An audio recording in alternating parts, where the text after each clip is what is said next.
Hello friends, I am Arpit and I am here with today's analysis. Today is 18th of December and we are going to deal with three very important topics which are in news. The first topic is appointment of Chief Election Commissioner and Election Commissioner in India. These two are constitutional posts and according to Article 324, the President of India appoints them. Since there is a vacuum, then the President appoints them by the recommendations of Council of Ministers. So in 2015, there was a PIL filed in the Supreme Court challenging this position. In 2023 March, the Supreme Court gave a verdict in which the Supreme Court said a collegium comprising Prime Minister, Leader of Opposition and the Chief Justice of India will be appointing the Chief Election Commissioner and Election Commissioner until the Parliament makes a law. Now the Parliament has framed a law in which the Prime Minister, Leader of Opposition and the Cabinet Minister appointed by the Prime Minister is appointing the two positions. The second piece of news is Assam Rifles to be deployed on the LAC, that is line of actual control. Now Assam Rifles is a central armed police force. It is actually the oldest central armed police force, earlier known as Kachar Levy. It was deployed on, or it has been deployed on the Indo-Myanmar border. That is, it is the only force which is guarding the Indo-Myanmar border. Now, there are talks to deploy Assam Rifles on the LAC, that is line of actual control, that is the India-China border. This is because the military standoffs with China, particularly after 2020 Galwan Valley clashes, have intensified and we are aiming to increase our defense on the LAC. The third piece of news, that is logistics in India, key to pursue China plus one strategy. The logistics in India are going to be very, very important because we want to project India as an alternate to China, that is China plus one strategy of ours. And for that, if the logistics sector in India is not streamlined, then that is going to be a big problem for us. So this needs to be addressed. This has been highlighted in the Leeds report as well, or the Leeds survey we can say, that is logistics ease across different states. So let's get started. One by one, we'll see this. Now, the appointment of Chief Election Commissioner and Election Commissioner. There is a bill tabled in the Rajya Sabha, not tabled but yes, passed in the Rajya Sabha, is being tabled in the Lok Sabha in the ongoing winter session and likely to get passed over there. But we need to know the background, that why after 75 years of independence, we are talking about appointment of CEC and EC, a constitutional position, and the procedure for appointing them was not there. Actually, Article 324 of the Constitution says that the President should appoint the CEC and EC, and the Parliament, when it feels necessary, should make a law for the same. So was there a law? Actually, there was a law, but that law only talked about terms of service of CEC and EC, and it was largely silent on the appointment of CEC and EC.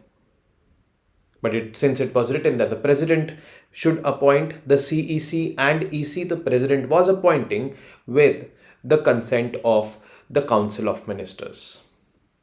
Now, isn't it, or can it be, inferred as biased appointments, because, the ruling government can appoint those persons to this constitutional position who are in their favor?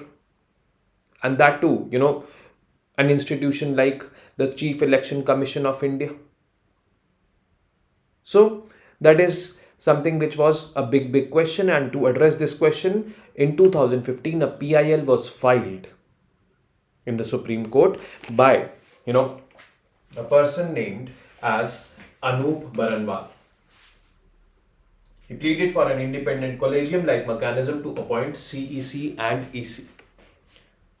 Supreme Court heard it, and in March 2023, the Supreme Court acknowledged the scenario and ruled that a collegium comprising the Prime Minister, Leader of Opposition in Lok Sabha and CJI should appoint CEC and EC until Parliament enacts a law. So this was clearly told by the Supreme Court that until Parliament enacts a law. And second of all, for this leader of opposition thing, Justice A.K. Antony, I think his name was this only, he clearly said that even if officially no leader of opposition exists, leader of opposition officially exists when the political party is in opposition and should have minimum 10% of the seats of Lok Sabha.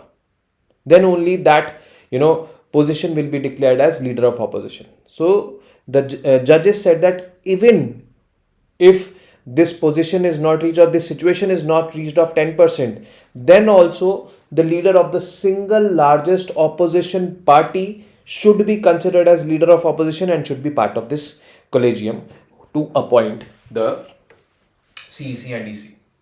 Chief Election Commissioner and other election commissioners appointment, conditions of office and terms of office bill 2023 was introduced in August 2023 in the Rajya Sabha. So 2015, March 2023, the Supreme Court judgment came. August 2023, the bill was tabled in the Rajya Sabha. Now, in the winter session, that is December 2023, Rajya Sabha has passed the bill and the bill is likely to be tabled in Lok Sabha and to be passed over there also in the ongoing winter session. So, this will become a reality. Now, the provisions in the Constitution, Article 324 provides for composition of the Election Commission of India, consists of Chief Election Commissioner and 2 ECs and 2 other ECs, election commissioners. The Constitution provided that the appointment of CEC and EC shall subject to the provisions of any law made by the Parliament, and it should be made by the President until this law is made by the Parliament. Was there an existing law? Yes, there was. But the existing parliamentary law provides for their conditions of service and it was silent with respect to appointments. So, since it was silent, the President was making it on the recommendations of Council of Ministers. The appointments till date are made by the President and there is no mechanisms for ensuring independence during the appointment process. Now, what did the Supreme Court rule in March 2023? In this case, in March 2023, held that there has been a legislative vacuum due to the absence of any law by the Parliament in the last 73 years or so.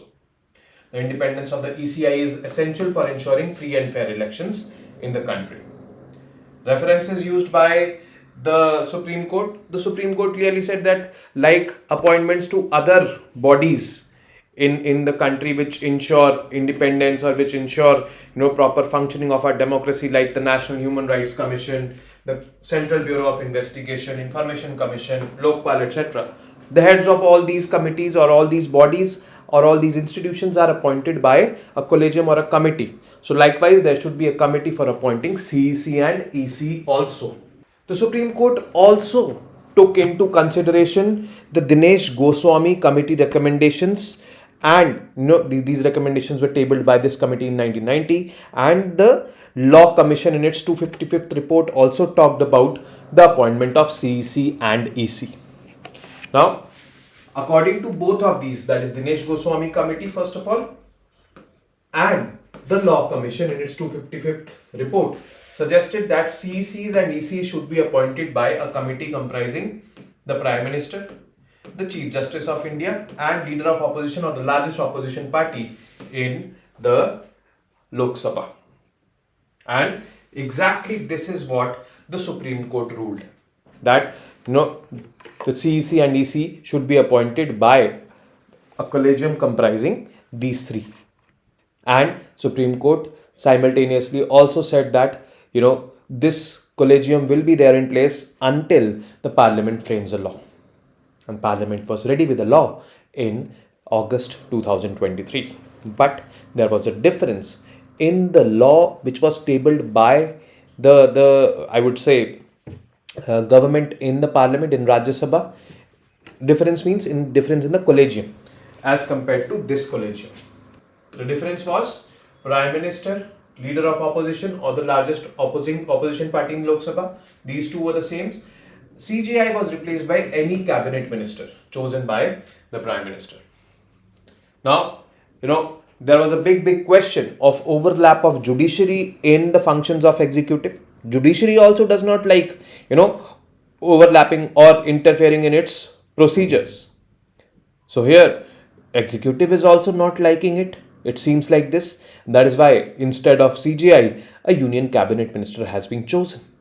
And this has become the major bone of contention, or I would say this has become the biggest critique of this bill, because again, here if you see, if majority is seeked, then Prime Minister and the Cabinet Minister will definitely be always on the same side. And they will be appointing that person whom they feel fit. And, is the independence guaranteed? I am afraid it is not.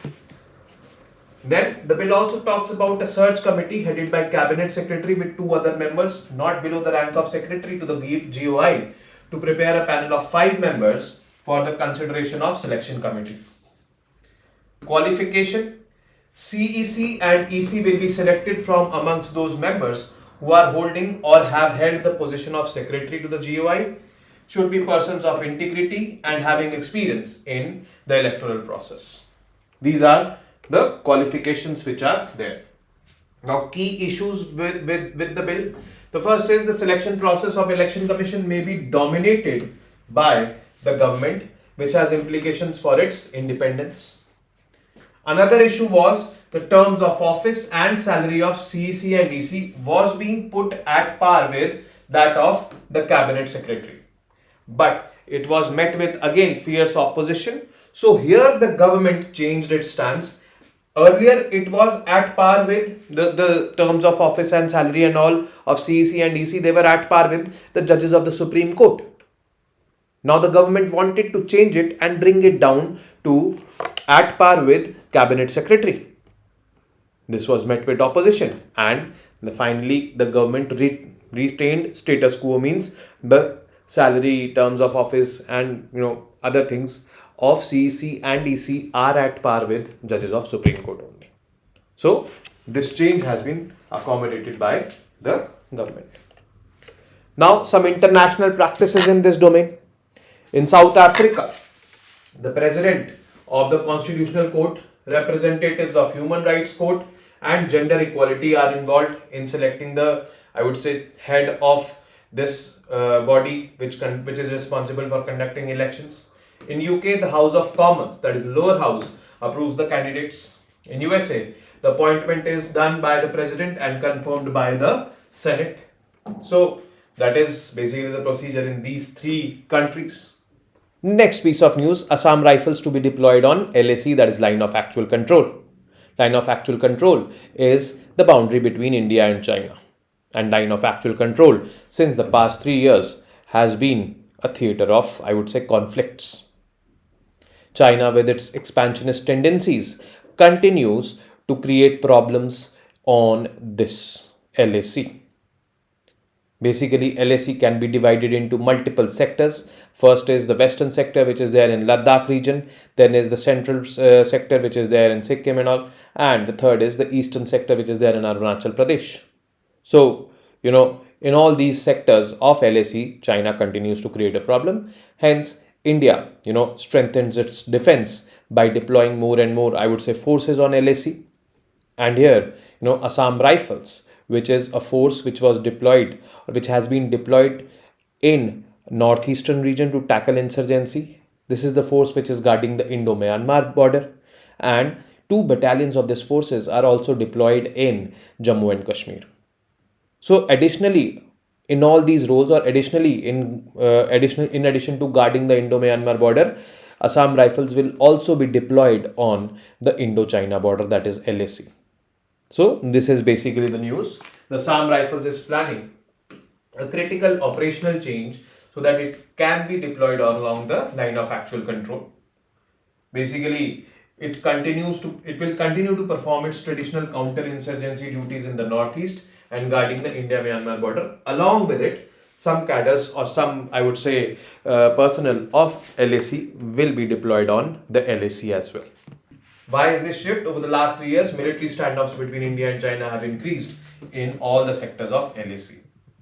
More than 70% of Assam Rifle soldiers will be deployed along LAC in the next few months in case of immediate requirement. This is what a statement has come from the head of Assam Rifles. Now, okay, this is a news. Why this is being happening, we know this, but what important in this news is the history of Assam Rifles. We need to know about this force. This force is the oldest central armed police force in India. Central armed police forces, there are 7 central armed police forces presently in India. First, Assam Rifles. Second, CRPF, Central Reserve Police Force. Third, Indo-Tibetan Border Police, ITBP. Fourth, Border Security Force. Fifth, National Security Guard, NSG. Sixth, CISF, that is Central Industrial Security Force. And the 7th is SSB, that is Sashastra Seema Bal. Sashastra Seema Bal guarding the Indo-Nepal border. ITBP guarding the India-China border. So now with this, India-China border will be guarded by ITBP along with Assam Rifles also. BSF guarding India-Pakistan and India-Bangladesh border. Sashastra Seema Bal guarding Indo-Nepal and Indo-Bhutan border. Apart from it, CISF for industrial setups, airports, metros and all, they are safeguarding them. CRPF is the largest CAPF and it is deployed in multiple situations. NSGs are basically reserve forces, they are commandos. So it is like this. Now let's talk about Assam Rifles. Assam Rifles came into being in 1835 as a militia called as Kachar Levy. Kachar is a region in northeast, basically Kachar Hills there in northeast India. Its force was primarily to protect British tea estates and their settlements against tribal raids. The post-independence role of Assam Rifles continued to evolve because they were involved in Sino-India War in 1962. They were there in part of Indian peacekeeping force in Sri Lanka in Operation Pavan. Then peacekeeping role in Northeast they have played.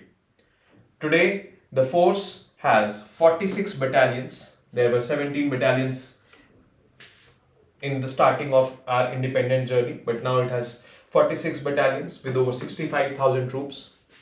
Out of 46 battalions, 20 battalions are involved in guarding India-Myanmar border and 26 battalions are involved in counter-insurgency roles, including 2 in Jammu and Kashmir.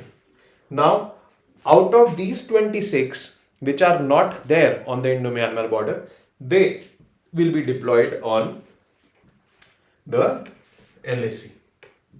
Now about Assam Rifles, this roles and tasks to conduct counter-insurgency operations in the northeast.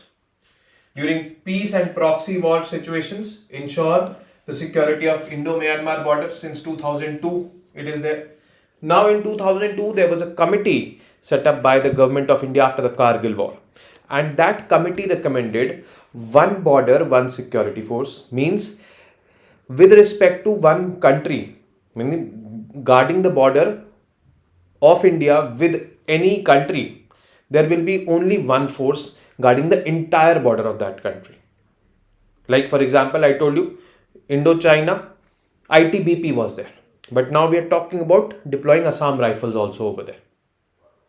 Indo-Bangladesh, BSF. Indo-Pakistan, BSF.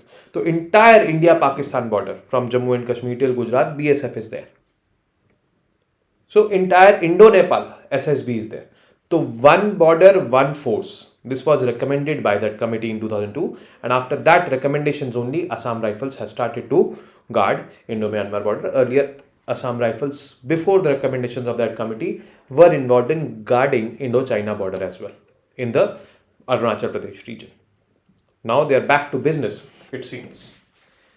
Act as penultimate intervention force of the central government in internal security situations.